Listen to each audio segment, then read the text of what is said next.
But one thing I will add is that, talk about seeing them sit up straight, seeing them kind of light up.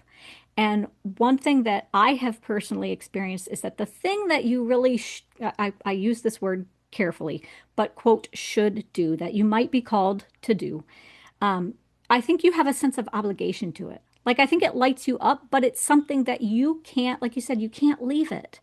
And it doesn't matter how many people are telling you, oh, well, that's stupid. You'll never make any money, right? It doesn't matter. Like you keep your brain keep and your heart just keeps coming back to that. That to me is a sense of calling.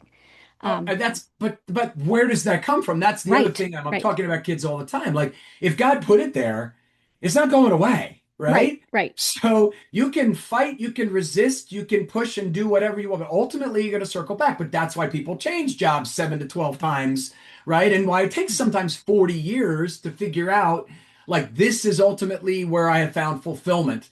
But it took 4 decades of my life to Mhm. get there, right? And, I always, I like to use Jonah as the example too, right? I mean, it was, he was going to end up in Nineveh one way or the other, right? Right.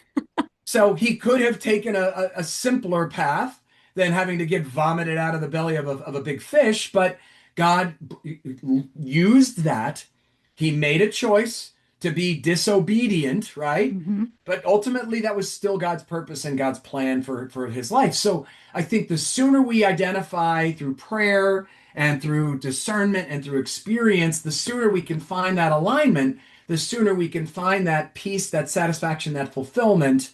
And then when God knows that we are aligned with Him, then He can give us more. He can give Hmm. us more opportunity to do and reach and serve and impact the world for the kingdom.